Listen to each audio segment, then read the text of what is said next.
All right, what's up, everybody? Here it is Insanity, and we are live here in Greensboro, North Carolina, at the Green Street Club. And I have Andrea from Lacuna Coil on their bus here. How's it going today, brother? Pretty good, pretty good. Been walking around a little bit, having breakfast, so oh yeah, nice day so far. Must be hell on you walking around here with long hair and all the wind. It's like blowing like 50 miles an hour, ain't it? Yeah, it's quite windy, surprisingly, but it's been a good day. I mean, I do good pizza, so not bad. Good pizza. Where'd you go to eat at?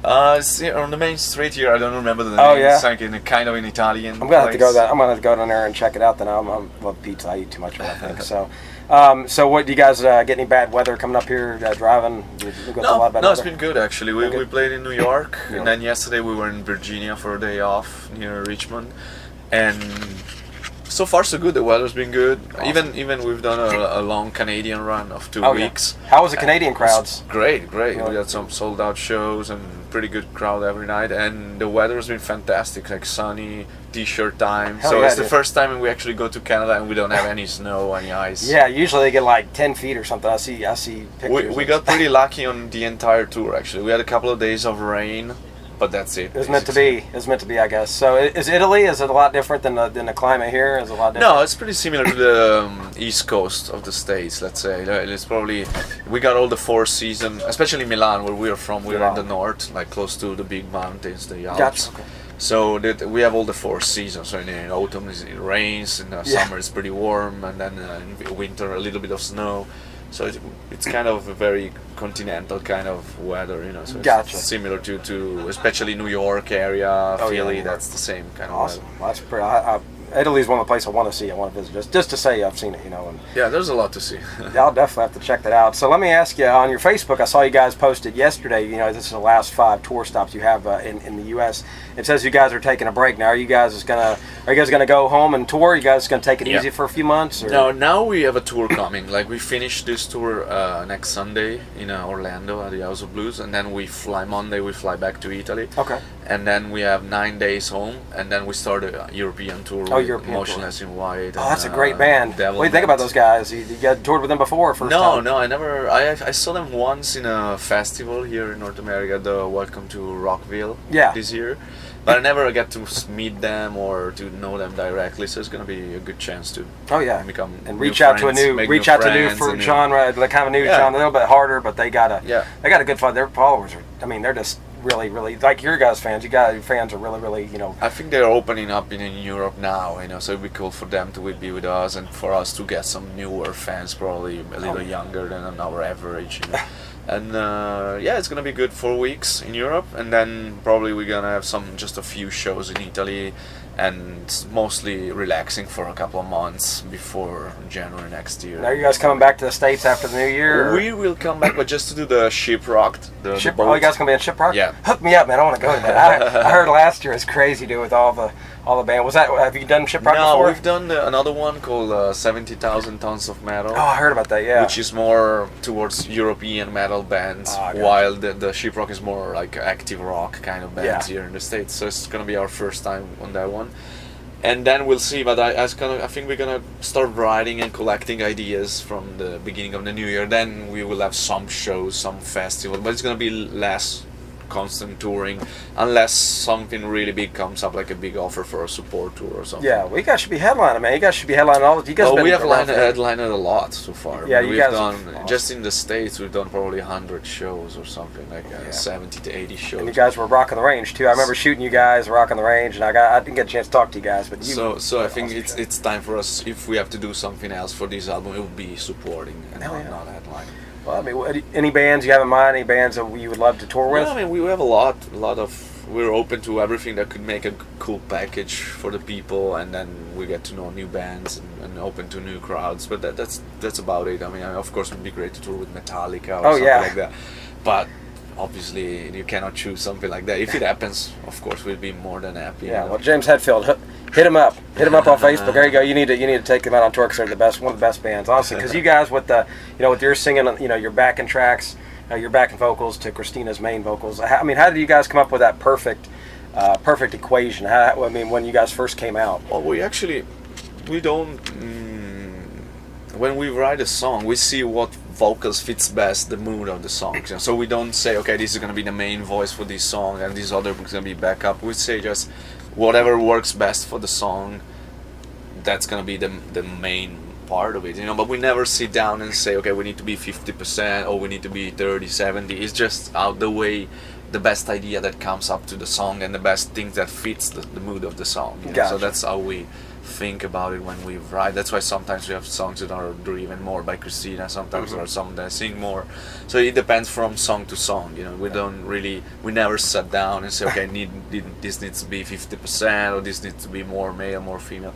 Whatever is best for the song. Usually if it's an heavier, groovier songs, it's gonna be more me. If it's gonna be more of a melodic or epic kind of chorus, is going to be Christina, so it depends from song to song. I gotcha. Well, both of your vocals are just spot on and amazing, and you guys are really They're awesome. very different voices. They are. So it's not that you can say, you can compare, it's completely, whatever we bring to the song is very different than what the other person can bring. Oh yeah, definitely, and it's good fall, kind of follow. I think that what makes our style unique, as a band, especially when we started. And that's one thing I dig about you guys too. You guys have a different style than a lot of other bands. You guys aren't. I think so. I think we're even if we keep searching for new ideas, new vibes, new direction to go, but we still have. I think along the way we've been establish our own trademark, as a band. Yeah, definitely. Now, as far as lyrically, who does the majority of the writing, or do you and Christina share that? That's very equal, I would say, because we always focus on the main idea, like who has the strongest idea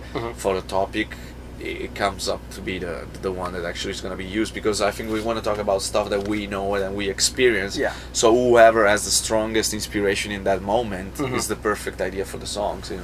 So we don't really, again, it's very democratic. It's not that if I come up with 3 ideas and Christina with 2, that doesn't matter. We just want to have the strongest topic, and since we live pretty close together a long part of the year, a lot of our experiences are very shared, are very common. Definitely. And we have quite a common opinion about things, because we live in symbiosis for many months of the year. Definitely.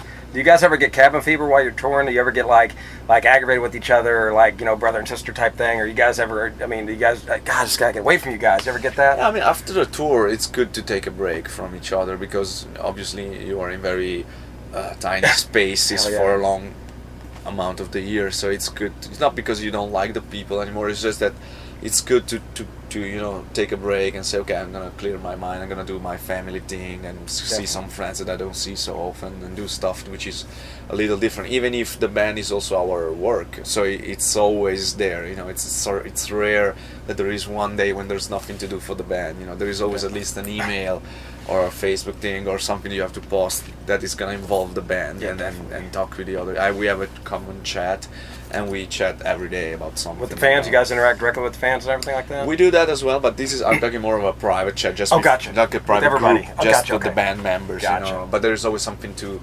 reply to a manager, to a lawyer. There's something to do with the band. So it's hard to completely detach from the band. Yeah, you can't just get like, oh man, and then it's like, oh, I gotta do you this. try, but we definitely try to take some time for ourselves. Oh yeah, well you need that sometime too, so you don't go completely crazy. It's the same for every kind of relationship. When you're too much time always together, it can become difficult at times. Yeah, that is very true. So, do you have any interesting tour stories, like as far as anybody? Like I've heard the front of the bus is a place you never pass out drunk. Is that? You guys have any stories about that?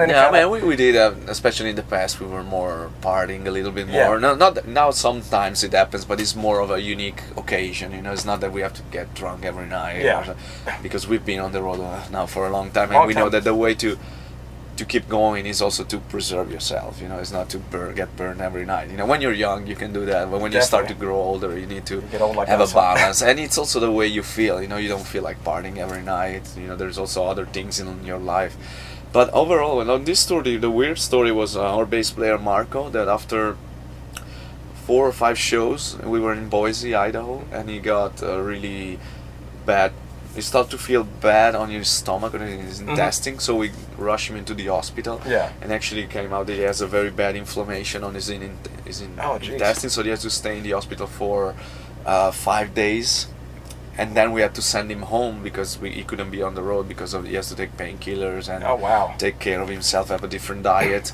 So for a while he's not gonna be with us. So we had to call a friend. Had to call in a favor, huh? Just be like, hey, we need somebody to play bass. So we played actually 2 or 3 shows, only on the 4 of us, so only 1 guitar, 2 voices, and drums with no bass. Basically. Does that throw you off a lot on stage, or is it? It looks weird, because it's very unbalanced, and it wasn't comfortable, but we had to do it because we didn't want to cancel the shows, and absolutely, and we were there anyway, so we had to play, and then we used some tracks from the computer that we had from the record, so we used the same tracks. And we've been able to take the show home, but it wasn't really fun to do, but we had to face the emergency. So now we have a friend, Daniel, which is a guy that used to work with us, and he's a great guitar and bass player. Awesome. So he's helping us out for the rest of the tour. But that must be an honor for him, huh? To get to play with the epic band like you guys. Huh? It's great because he's also a very nice guy to hang out with. So at least we've got lucky in the emergency. We found a nice person and a friend.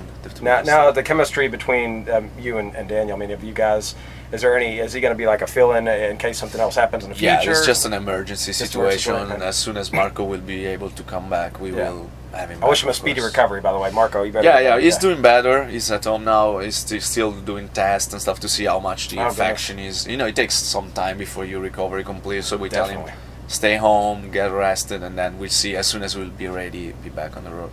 Gotcha.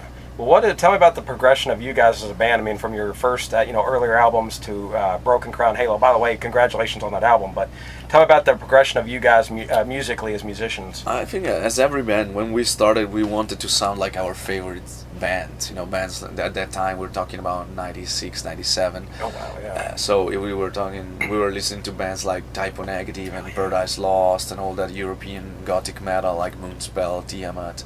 So that was one big influence for us when we started, and we definitely kept some of the dark atmospheres from that era into our evolution, even if I think then we incorporated also a lot of elements of more groovy metal, more rock, sometimes anthems. It's a combination. Our style developed and combined a little bit of the rock, a little bit of the metal, a bit of the groovy parts, and the darker melancholy atmosphere as well. Definitely. So nowadays I think we are a wider band with a wider range of offering musically, even if I think now that we have just recently changed part of the lineup because 2 of our original members, they decided to retire from the music business and they just go on a more traditional lifestyle. We decided to stick in just the 4 of us plus a new drummer, which is Ryan. Is he just on this album? No, he didn't record the album. That album is the last thing we've done as the original lineup. Gotcha. Okay. We wanted everybody to be part of it because it was our last album together, so we put the guys in the video as well. And Ryan just stepped in from the live shows of all the tour of this cycle. And we're thinking about working with him also in the future, so we are still talk about it, and I think so the next album will see a little difference in the musical direction. A little bit different influence from maybe 1 guitar, a new drummer, which is a very different style of drumming compared to the previous one. So it will be a little shake things up and refreshing, opening a new chapter in our career, I think. Maybe a little surprise or 2 for the fans, right? Oh yeah, there will be definitely a surprise, also for ourselves, not just for the fans. See where we can go with a different style. I mean, it will not be something completely different, obviously, but there will be some freshness. No Justin Bieber? No Justin Bieber, no Bob Marley. No Bob Marley. No, hey man, Jamaica man.